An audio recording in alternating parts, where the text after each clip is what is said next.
When you think of pirates, you might think Blackbeard, Captain Kidd, or Henry Morgan. But history doesn't just belong to men with swords and ships. There were women, fierce, fearless, and often forgotten. And one of those women may have called New England home. Her name, Rachel Walls, and her legend is anything but ordinary. I'm Kathy. I'm Chris. I'm Sean. And this is Waiter After Dark.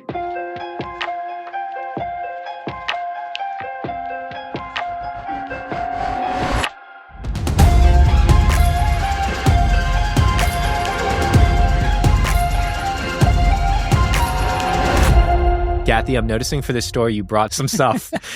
I made sure to try to set the scene for this. We've got some rum. We've got some fun cups that we will take pictures and put them on to Instagram, but they're pirates and a little parrot. And we got some pirate booty. And it's because today, my friends, as we know from the teaser, we're going to be talking about pirates. Rum. Kathy is in her element. Kathy is actually like 67% genetically Captain Morgan. So She's so excited right now. Yeah. She brought props. Yeah. I love pirates and rum. Mostly Yes. rum. And fancy cups. Oh, yeah, my cups are so fun. I really do enjoy the cups. I actually am so stoked I got the parrot. I'm Yeah. not gonna lie. But also, Chris, remember the last time we recorded, Kathy started going off on like a 15-minute like diatribe about like Pirates of the Caribbean. Was it like to set this up? Yes. Did you know where we were going? I did know where we were going with that. Okay, Yeah. okay. I was like, why does she know Pirates of the Caribbean so well? That's where all my research came from. No, it's not.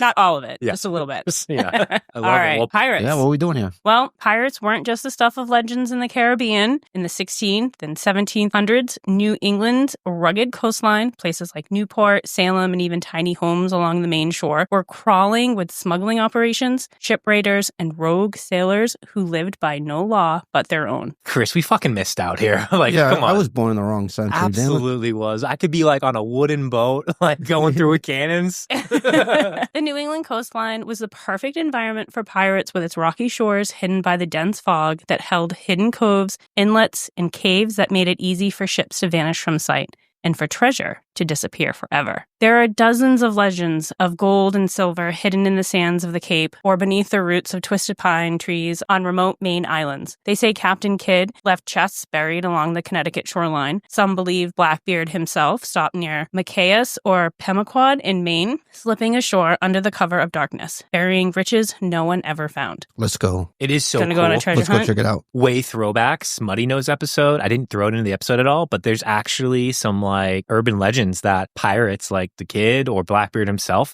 and there's Visit those treasure islands? on Smutty Nose Island. Nice. Yeah, so we didn't get to it in the episode, but so cool. People continue to search and dig in hopes of finding a long-lost buried treasure. And every so often, someone finds something strange. A rusted blade, a piece of chain, something that looks like a coin, maybe marked with a foreign crest, no longer in use. It's never enough to prove the legend's true, but it's just enough to keep the stories alive. Around the 1850s, there was one tale of a man from Gloucester who swore he found an old pirate map to a sea cave only visible at low tide. Inside, he said there were 2 stone chests, but before he could pry one open, a wave surged in, trapping him inside for hours. When he got out, bruised and bleeding, the chest was gone. Once word spread of buried treasure, people had no choice. The pull of buried treasure, filled with riches beyond one's imagination, led men in the area to start searching. But all they found were strange old glass bottles pulled from the water, thick glass sealed with wax, just like sailors used to use to protect maps or letters, but no gold or jewels. Even now, people still poke around, convinced something's hiding beneath the soil. So cool. Do you think that happened though? High tide came. All of a sudden, he's stuck inside this cave. There were stone treasure chests. That's what they said. Yeah. And then the water, stone, made of stone, and the water washed it away. I don't know. A little hard to believe, Yeah. but so cool. It was there for hundreds of years, but then that particular wave washed it away. Rogue wave. Yeah, weird. Rogue Yeah. wave. This is the stuff that legends are made of, right? I think when I start going out for hikes, I'm just going to start making shit up that I found out there. Yeah. I found the treasure chest. Yeah, and there were fucking giants, and they locked me inside of this like caveman. Their I was eyes there were for glowing hours. red. Yeah. But piracy wasn't just a man's game. While names like Blackbeard and Captain Kidd dominated the legends, there were women who fought and commanded and pillaged right alongside them. Anne Booney, Mary Read are 2 of the most infamous, disguising themselves as men to fight aboard ships in the Caribbean, or Madame Ching, who ruled the South China Sea in the early 1800s, commanding one of the most powerful pirate fleets in history. And then there was Grana O'Malley, my personal favorite because, she's Irish. So she took to piracy as natural as blood runs through her veins. But female pirates weren't only sailing tropical waters or distant seas. Some operated much closer to home, navigating the cold, rough waters of the Atlantic and vanishing into the hidden coves and rocky coastlines of New England. It's such a shame that history has erased so many cool women from history, and what a bummer. Yeah. But I'm glad you're telling the story. Yeah. There is another one that's from New York, but she didn't sail the ocean. It was more she was like a river pirate. But that's what they called them because she just sailed on the rivers. Like a pirate light. But she was a badass. So yeah, she was pretty tough. But today I'm going to share with you the life of Rachel Wall, the first American-born female pirate. She wasn't your typical pirate. She wasn't the captain of a ship with a crew of cutthroats. She wasn't a man like the majority of famous, well-known pirates, but she stood her ground on deck just the same. Her journey started not far from here, and it ended on the Boston gallows. Rachel Wall wasn't born into a world of piracy or surrounded by a life filled with crime. Her life started off quite the opposite. In 1760, Rachel was born Rachel Smith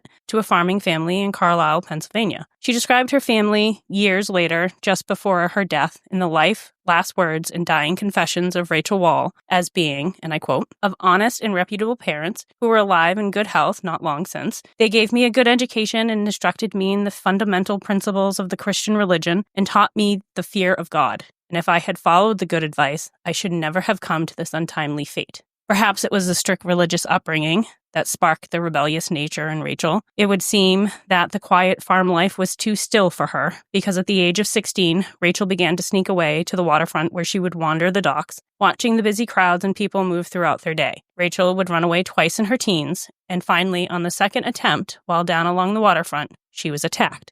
It is said that she was attacked by a group of girls, and it was here that destiny stepped in and set her life down the path to the gallows. As her brutal attack was taking place, Rachel was rescued by a fisherman who happened to be nearby. This man was George Wall, and George was now Rachel's hero, her rescuer. Regarding George, I have no history on him that isn't tied to Rachel. So for all intents and purposes, I would like to believe that George was relatively close in age, because remember, at this time Rachel is 16 or 17 years old.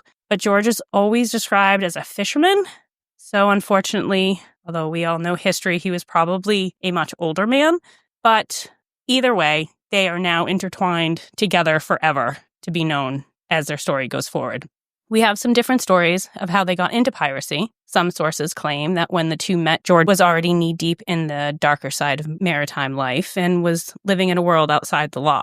Some claim that he was a regular fisherman who would later find friendships with criminals and, as a way to make some easy money, joined a crew out at sea.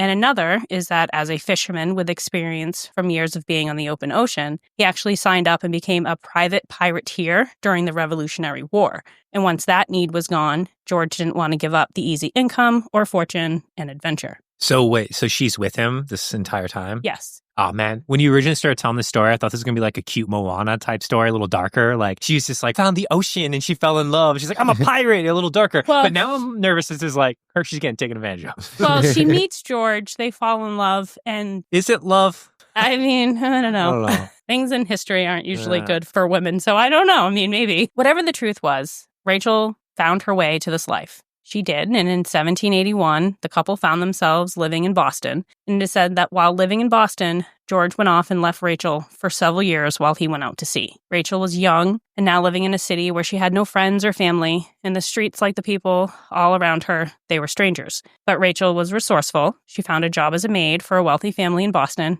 and lived a somewhat contented life. After a few years, Rachel found herself standing face to face with the man she loved. George had returned, and with him he had a crew. George tempted Rachel with the idea of wealth and adventure, and Rachel, she was all in. I feel this is how the term pirate booty came. He's I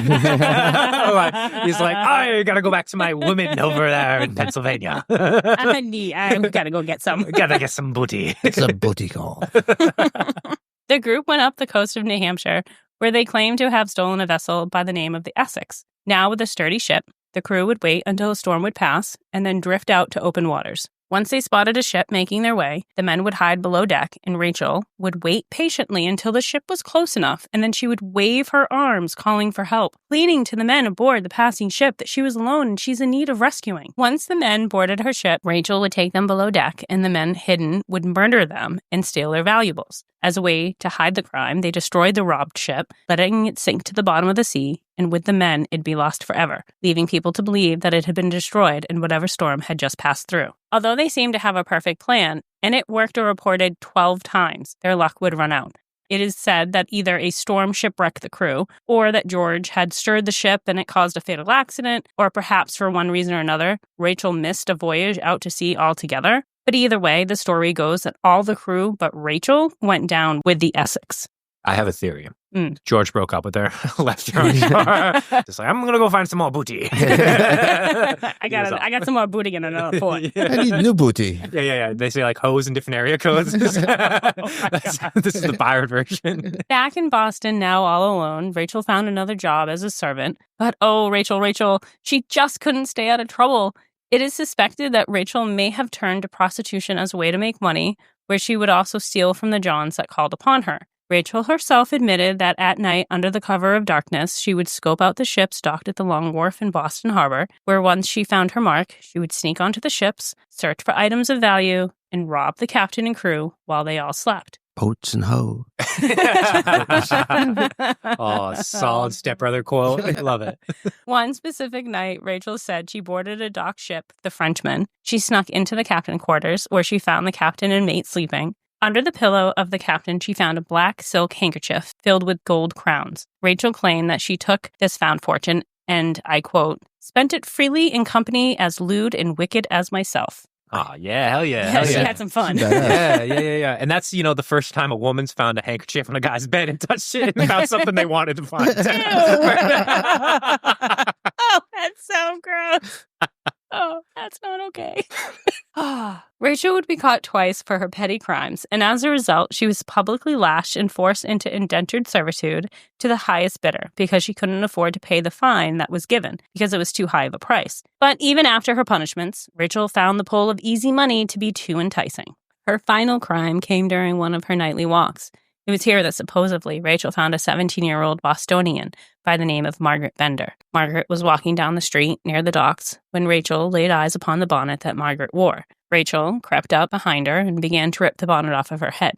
She shoved a rag into her mouth, and once Margaret was down on the ground, it is claimed that Rachel attempted to cut Margaret's tongue out of her mouth. Fortunately for Margaret, she got out some cries for help, and when a nearby police officer began to run towards her, Rachel fled. The cops apprehended Rachel shortly after, and this is when Margaret was asked if Rachel was the one who attacked her. Margaret's statement was, "It could be the person. Maybe. Could be." Rachel was quickly thrown into jail. Her attorney tried to argue for a lesser charge, claiming that Margaret actually managed to keep the bonnet, though Rachel had used it to drag her down. Her lawyer tried to say it was attempted robbery, a non-capital crime, because Rachel never actually possessed the bonnet, but this was denied. The bonnet, by the way, was valued at 7 shillings, or about 40 pounds. Today, that would be about $53. Something about that don't add up. Yeah. She's trying to cut her tongue out over a bonnet. Something's not right there. Yeah, well, and it doesn't sound like the bonnet's value was much, but in 1789, it carried weight, especially when tied to a public act of violence. And in 1783, a law was passed that robbery with the intent to harm was a capital crime. The judges found Wall guilty of highway robbery. In one of his last judgments before becoming a U.S. Supreme Court justice, William Cushing sentenced Wall to hang by the neck until dead. By this point, Rachel's days as a pirate were long behind her. Her husband, George, had been long gone. But this is where things took a turn because the trial wasn't just about a stolen hat. It was more about who Rachel was. The courtroom was packed, and there were some big names that showed up. The prosecutor, Robert Treat Payne. Anybody? Nope. Thomas Paine? Robert Treat Payne. I had to look him up. Do you know who he is? Nope. Signed the Declaration of Independence. Yeah. Oh, so he's somebody. He's somebody. The star witness, Colonel Thomas Dawes. He was a Revolutionary War hero and a close friend of John Hancock and John Adams. And it was Hancock himself, as governor of Massachusetts, that would ultimately sign her death warrant. This wasn't just about a street-side robbery. Rachel had once lived as a pirate, stealing from ships, not just from women in the street. One has to wonder if the 5 men who sat ready to pass judgment didn't already have their minds made up based on crimes from her past. One's not even being brought into question that day in court. So whether it was justice, retribution, or a little bit of both, Rachel Wall was about to meet her end. I think why they took such a firm stance with her was because this was really just the beginning of America. So they were like a very new country. So I think they were taking like a really harsh stance. Yeah, on the her. death penalty for stealing a hat. She didn't even steal it. She didn't even get it. Yeah, she did say she was going to cut the tongue out, though, right? I mean, supposedly. Supposedly. That part doesn't make sense to me. But Well, in the stories that I was reading, she had like blood on her mouth. So she had like probably fell, cut her lip. Who knows, right? Like, but had blood. And then I think the story spiraled that it was she was trying to cut her tongue out. But who knows? So on October 7th, 1789, Rachel gave her statement of her life, last words, and dying confession. Rachel was able to share her story of her upbringing and journey to Boston. Nowhere in the confession does she admit to piracy. However, she does say, and I quote, "I acknowledge myself to have been guilty of a great many crimes, such as Sabbath breaking, stealing, lying, disobedience to parents, and almost every other sin a person could commit, except murder. And I have not lived in the fear of God." Quote. I just want to say 2 things. First off, lying to your parents is not a crime, okay? I just want to start that. I mean, back then, though. A crime? A crime? I mean, yeah, You're going to jail because you lied to your maybe? parents? Like, yeah, come on. Second thing I want to do is how badass to be like, yeah, I committed all the crimes. That's me. I did everything. I did not murder, but I did everything else. Everything else But was everything me. else, Yeah, that was guilty. me. Yeah. Guilty as fuck. Just never took a life. In some ways, I respect these like people in the olden days. Yeah. Like she would have lied about it if she didn't get caught, and now that she is, she's kind of like, okay, I've done it all. Yeah. But- Yeah, I'm putting it all out there. Yeah. You caught me. Oh. She goes on to confess some of the crimes we discussed here, and another where she claimed that while her husband George was being held in jail, she attempted to break him out. She baked a loaf of bread, and inside it she hid tools, like a file and a saw. She went to visit him, passed the bread to the jailer, who handed it over to George. She also claimed that George got caught and ended up serving his time until he was eventually released. Now, I couldn't find any proof of this, but I did find somewhere where it said if a prisoner was held in a jail less than 6 months, oftentimes they just didn't record it. It was just like they got thrown into a cell and whatever. And then that was like the end of it. Wait, so you could like pirate and murder a bunch of people and get less than 6 months? Like if I pirated a DVD, I'd get more than 6 months probably. So times have changed. Yes. But they would keep track of you. Back then they didn't. So like if you died, they'd be like, whatever. Who? George who? Yeah. Rachel continues to confess a bunch more crimes, but continued right up to her hanging that the crime that she was being hanged for, she was innocent of. Rachel claims that day she was walking home from work and that the person who identified her was wrong, but that, and I quote, "as a dying person, I freely forgive them," end quote. She ended her confession by thanking the judges and the attorney for allowing her to plead her case, and that her soul was now in the hands of her God Almighty, and she would die an unworthy member of the Presbyterian Church. But I asked myself, why didn't she just confess to being a pirate, right? Like, way cooler. She confessed to all these other crimes. So I did some research, and I found that just off the coast of Massachusetts is a small island now used to host a lighthouse. But back in the day, this island is where they would take criminals like pirates and thieves, and the prisoners would be punished by gibbeting. Gibbeting? Gibbeting. This is when the prisoner would be put into a metal-like cage that was built basically the shape of a human body. The prisoner, while still alive, would be locked inside and hung, left to die. The person would be hung out, overlooking the sea as a warning to others who ventured too close with the idea of thievery on their mind. If I had to guess, she probably preferred a quicker death, or as quick as hanging could be. Damn, that is a savage way to die. Yeah, and They put somebody in a bird cage and just waited for them to die? That's Basically. terrible. No, it's a human bird cage. Yes. It's like you just couldn't outlining even- your body. You can't move. Well, you would just have your hands down at your side. So you just imagine just standing, but you're in a cage and you're just being like hung out there. Did you ever see that movie Matilda in the 90s? No. No. Never mind.